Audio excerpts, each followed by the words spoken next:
अगर अमेरिका ने हमला करने की सोची भी या हमला कर दिया तो अमेरिका 50,000 ताबूत पहले से तैयार करके रखे। यह बयान किसी और का नहीं बल्कि ईरान का है। उन्होंने साफ साफ लफ्जों में बता दिया है कि अपने से मतलब रखे अमेरिका, वरना उसका हश्र इजराइल से भी बुरा होगा। दरअसल यह खबर निकलकर लगातार आ रही थी कि G7 शिखर सम्मेलन जहां पर डोनाल्ड ट्रंप गए थे, वो अचानक से दौड़े दौड़े अमेरिका वापस लौटे और एक खबर लगातार फैलाई जा रही थी कि अमेरिका ने कहा है कि तेहरान को जल्दी जल्दी खाली कर दीजिए, यानी बड़े हमले की आशंका जताई जा रही थी। तभी ईरान की तरफ से कह दिया कि हमले के लिए हम तैयार बैठे हैं। इजराइल ने भी तो किया था, आप भी कर लीजिए, लेकिन यह ध्यान रखिएगा कि 50,000 ताबूत तैयार रखिएगा, क्योंकि हमारे जद में अमेरिका के ऐसे ऐसे सैन्य ठिकाने हैं जहां फिर वो वापसी नहीं कर पाएगा। खबर यही नहीं है, यह है कि जिन ठिकानों के दम पर और जिन देशों के दम पर अमेरिका उछलता है और अमेरिका के दम पर इजराइल उछलता है, उसी अमेरिका की सिट्टी पिट्टी गुल हो गई है। क्योंकि अब मुस्लिम परस्त देशों ने खुलकर ऐलान कर दिया है कि ईरान पर हमला मतलब सभी मुस्लिम देशों पर हमला, और अब किसी भी वक्त वो इजराइल के खिलाफ मोर्चा खोल सकते हैं। बड़ी खबर आपको दिखाऊंगा, यह भी दिखाने जा रहा हूं कि ईरान के एक कदम से न केवल अमेरिका बल्कि पूरी दुनिया कैसे हिल गई है। एक ऐसा स्टेप उठाने जा रहा है ईरान, जिसकी वजह से बड़े बड़े दिग्गज देशों की सांसें अटक गई हैं। आपको इजराइल के हालात दिखाऊंगा। मातम मनाया जा रहा है दोस्तों वहां पर जबरदस्त तरीके से। सर छिपाने के लिए बंकर अब काफी नहीं बचे हैं, एक दूसरे पर चढ़े जा रहे हैं लोग, मारने पीटने पर उतारू हो गए हैं। एक दूसरे के जान के दुश्मन इजराइल के लोग आपस में बने हैं। वो तस्वीरें देखिएगा और दिखाऊंगा आपको कि कैसे ईरान की धमकी के बाद सरेंडर मोड में आ गया अमेरिका। ईरान के सामने नहीं, किस देश के सामने, आपको दिखाऊं। नमस्कार, मैं हूं प्रज्वल गौतम और आप देख रहे हैं टाइम्स एक्सप्रेस। सबसे पहले एक बयान सुनाने जा रहा हूं, इस बयान को जरा गौर से सुनिएगा। ये बयान बहुत इंपॉर्टेंट है, सुनिए बयान क्या कह रहे हैं।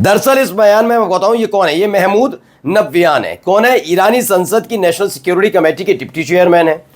इन्होंने कहा हमारे लिए अमेरिका के सैन्य ठिकानों पर हमला करना इजराइल पर हमले से भी आसान है। दरअसल मिडिल ईस्ट के कई हिस्सों में अमेरिका ने सैन्य ठिकाने बना रखे हैं और इसी के दम पर वो कई देशों को डराता धमकाता है।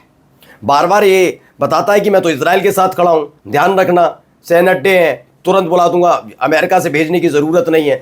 इसी के दम पर वो लगातार इजराइल का पक्ष लेता रहा और कई देश चुप्पी साध कर बैठे रहे। लेकिन ईरान के साथ ऐसा नहीं है। ईरान ने कहा अगर आप हमला करने की सोच रहे हैं तो देखिए क्या है, हमारे लिए अमेरिका के सैन्य ठिकानों पर हमला करना इजराइल पर हमले से भी आसान है। अगर अमेरिका ने ईरान पर हमला किया तो उसे अपने सैनिकों के लिए 50,000 ताबूत तैयार रखने होंगे। उन्होंने कहा तैयार कर लीजिए। उन्होंने ये नहीं कहा अमेरिका पर हमला करेंगे। ईरान ने कहा कि अमेरिका पर हमला नहीं, अमेरिका के सैन्य अड्डों पर हमला कर देंगे हम। आप ईरान बर्बाद कर दीजिए, हम आपको बर्बाद कर देंगे। ये सीधे सीधे चुनौती दे डाली गई। अभी देखिए एक और खबर आई है इस वीडियो के जरिए, रशियन न्यूज की खबर है। अफगानिस्तान का ऑफिशियल अनाउंस हो गया है। पहले ही पाकिस्तान ने कह दिया कि अगर हमला किया गया इस बार तो फिर हम परमाणु बम दाग देंगे। ये चेतावनी इजराइल को दी गई थी। और अब अफगानिस्तान ने क्या कहा है, अगर यूनाइटेड स्टेट ने यानी अमेरिका ने ईरान के खिलाफ किसी भी तरह की मिलिट्री का इस्तेमाल किया तो we will take action of around and we will not stand idly by. उन्होंने कहा तो हम सख्त एक्शन लेने जा रहे हैं। पढ़ लीजिए। उन्होंने कहा अमेरिका बीच में ताऊ बनने की कोशिश ना करे। अगर उसने ईरान के खिलाफ कोई भी मिलिट्री एक्शन लिया तो हम अब बीच में कूदेंगे और हम फिर जो करेंगे आप ध्यान रखिएगा। यानी पाकिस्तान, अफगानिस्तान, मतलब जितने भी मुस्लिम परस्त देश है सारे के सारे एकजुट होते हुए नजर आ रहे हैं। और खबर यह है कि एक साथ एकजुट होकर इजराइल पर हमला कभी भी बोला जा सकता है।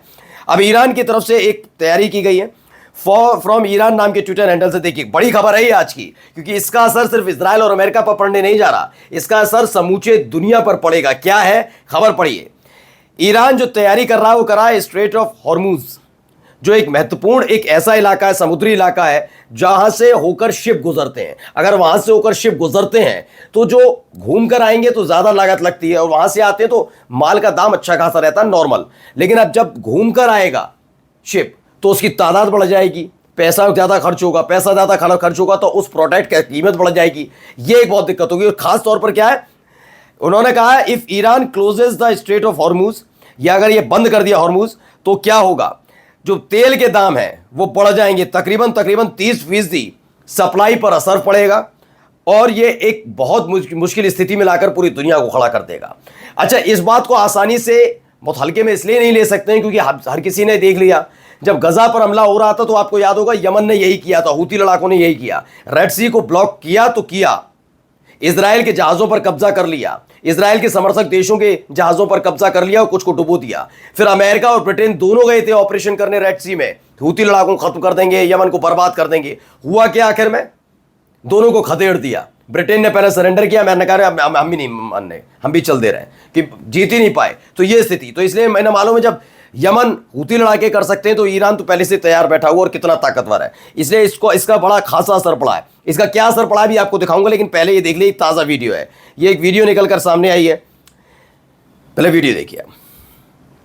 तो ये हाइफा है, इजराइल में भीषण आग लगी है और विस्फोट हुआ है। एक अचानक से मिसाइल गिरी, बताया गया 1 से 2 मिसाइलें यहां पर गिरी हैं, जिसके बाद हालत खराब हो गई। लगातार धुआं उठ रहा है, आसमान में धुआं उठ रहा है और बहुत बुरी तरह से हालात है। द मुस्लिम की एक खबर है। अब देखिए वहां क्या हो रहा है, इसकी वजह से लगातार एक मातमी आवाज़ें सुनाई दे रही है, सुनिए।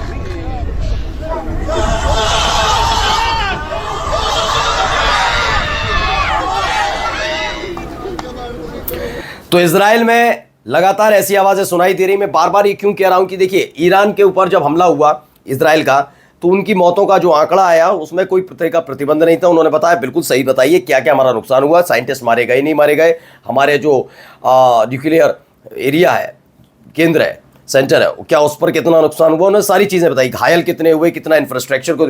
इजराइल लगातार छुपा रहा है, लेकिन वो छुपेंगी कितने दिनों तक? भाई लोगों का दर्द है, जब अपनों को लोग खोते हैं तो ऐसे ही मातम मनाए जाते हैं। अब देखिए सामूहिक रूप से कैसे मातम मनाया जा रहा है, कितने लोगों की मौत हुई है, आप खुद अंदाजा लगा सकते हैं। आइए एक वीडियो और दिखाने जा रहा हूं, कैसे भगदड़ जैसे हालात हैं वहां पर। आप देखिए, ये भगदड़ जैसे हालात वीडियो में देख लिया आपने, कैसे लोग भाग रहे हैं, बंकर में छुपने की कोशिश कर रहे हैं, जिसे जहां जगह मिल रही है। जो बंकर स्पेशली बने हुए नहीं है, जितने बने वो तो है ही है। अब जो इसको जहां जगह मिल रही है वो वहां पर छिप रहा है। कई जगह ऐसी स्थिति हो रही है, वीडियो देखिए। अब इस वीडियो को लेकर दावा किया गया, बंकर में छुपने की कोशिश कर रहे थे, सायरन बज रहे थे, छुपने की कोशिश कर रहे थे, ऐसे में लोगों को खदेड़ दिया गया, मारपीट की नौबत आ गई है, एक दूसरे धक्का मुक्की कर रहे हैं, एक दूसरे के खून के प्यासे हो गए इजराइल में। मतलब अपनी जान बचाने के लिए क्या क्या हो रहा है, ये वीडियो दिखाया।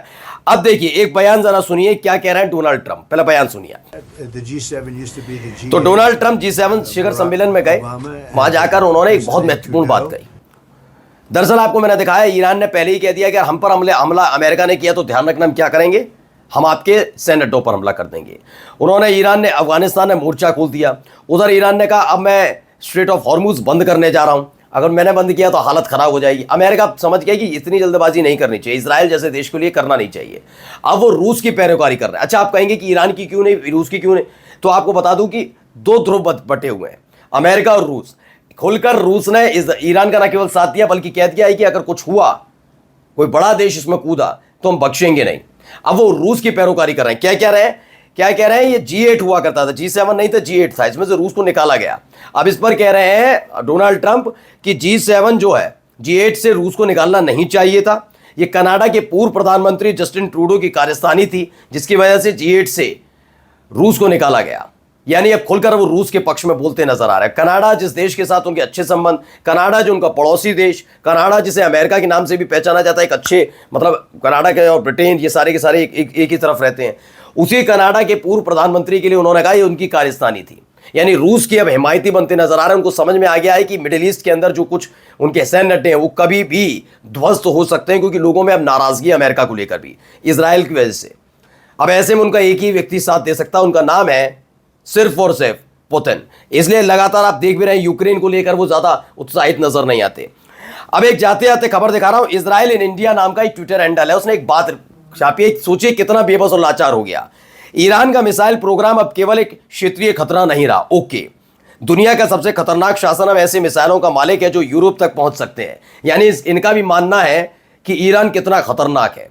लेकिन ये इजराइल पे जो नुकसान हुआ उसके बारे में नहीं बता रहे, ये यूरोप के लोगों देशों को भड़का रहे हैं कि तुम संभल कर रहो, ईरान तुम पर हमला करेगा, जैसे डोनाल्ड ट्रंप की हत्या करना चाहते हैं, बेंजामिन नेतन्याहू का बयान था। वैसे ही अब कह रहे हैं यूरोप, वो अमेरिका साथ नहीं आ रहा तो यूरोपीय देश साथ आ जाए, तो उनको डरा रहे हैं, धमका रहे हैं कि भाई देख लो ईरान के पास इतनी ताकत है। यानी घुटने टेक दिए बेंजामिन नेतन्याहू ने, साफ है। और इससे भी ज्यादा विनाशकारी मिसाइलों का विकास जारी है। ये कल ही की नहीं, आज की समस्या है। इजराइल वही कर रहा है जो करना जरूरी है। इजराइल क्या कर रहा है पता नहीं, लेकिन इजराइल क्या करना चाह रहा है दुनिया समझ रही है। ट्रंप नहीं मिले तो यूरोपीय देश ही सही, कोई तो बचा ले इजराइल को। नमस्कार।